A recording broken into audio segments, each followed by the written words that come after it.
What's up, nerds? Back with another Tyler1 video. As you can see, I am sporting my Shadow Dogs Unleashed. I am really hoping we get a T1's Toddlers. I'm buying that shit ASAP. Okay, now, Tyler1 has been something I've talked about on the channel before. I did a video about Shadow Dogs, predicting that they would win. Then I did a follow-up I was right video because, I mean, come on, everyone was taking a shit on them. I ended up not having time to make a Tyler1 Toddlers video, but when I saw their multi-ban scrims and how they ended up swapping roles and how it ended up, playing out, my mind was immediately made up. I was like, okay, these guys are going to smash. And it's just, for me, at the time, it was just based on the sole fact that they can take so many bans, right? I mean, you've got all these bans, or you've only got 5 bans. Who the fuck are you going to use them on? All right, so, you've got 5 players. Even if you ban one on everybody, they've still all got multiple things. Okay, so you ban out one person, and then you give everybody else theirs, or it's a very tough scenario for teams to play against, and it's something that I see many pro players and pro teams take advantage of. For my favorite team, and obviously I'm got to come out and say I'm biased beyond belief, but TSM, when you look at how they play, Bjergsen eats so many bans. And because he's eating all these bans, it frees up all these other champions, right? So this eating up the ban that Bjergsen takes, it was just split among the different people. Because you got to think, all of these people that they're playing against are all just insane ego streamers, Like, they're all...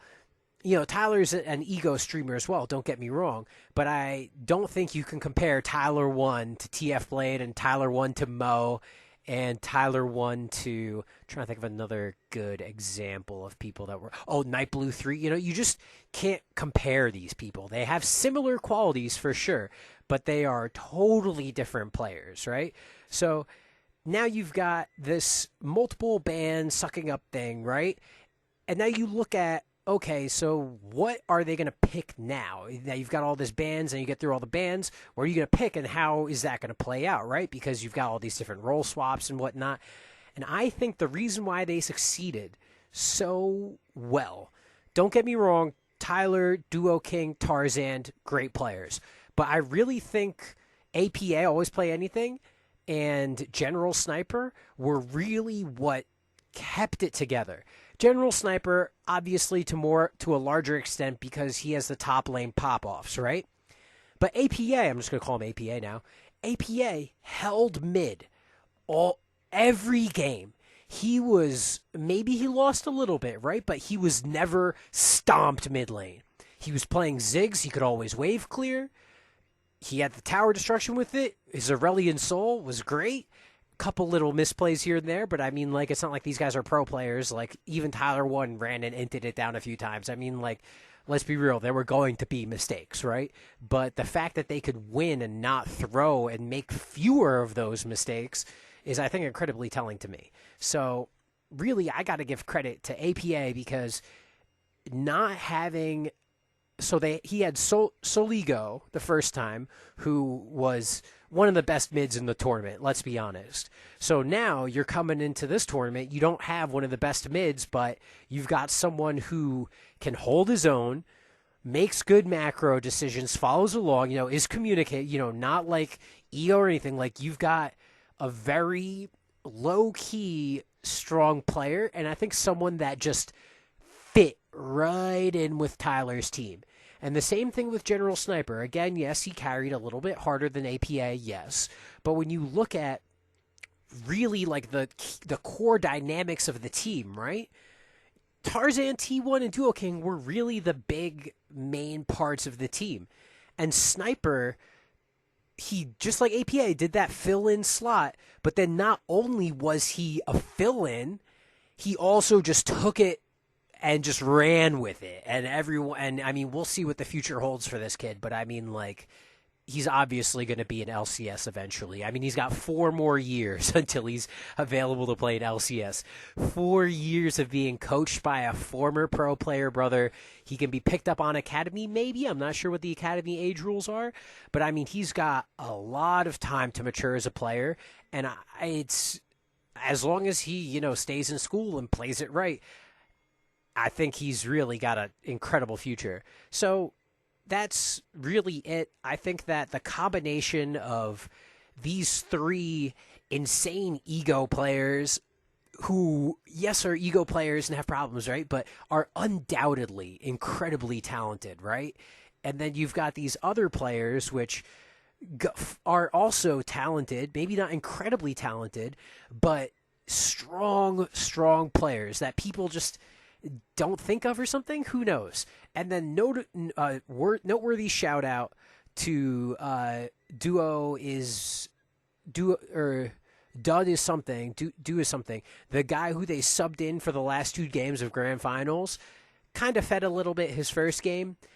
Second game took care of business with the TF Quadra at the end. I mean, I just can't express how good I think Tyler1 is, because again, the final closing argument for here is T1 drafted this team.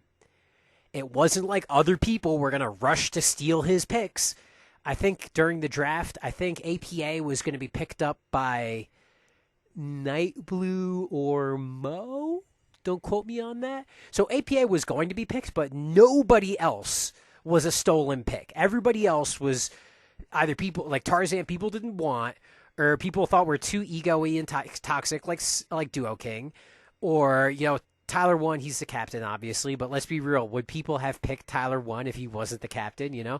So I think that, just similar to Shadow Dogs, the idea behind the team was solid, and they just built up on that identity, turned it into something of their own, and then just now you see, baby, 11-1, baby.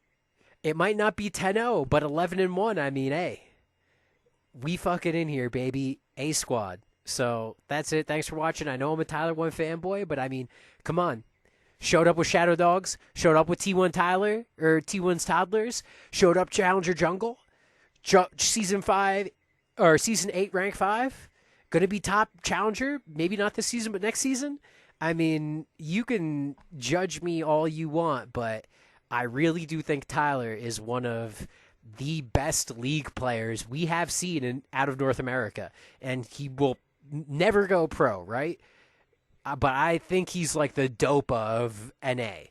Maybe not like, top, like rank 1 like Dopa all the time, right? But who name another NA talent like this, right? With macro like this as a solo player, multi-role challenger, fucking ego out of this world, but can recognize and apologize, and that's it. This is just a Tyler1 video, baby. I love him. Tyler1, if you watching, I know you're not, but you the man. All right. Deuces.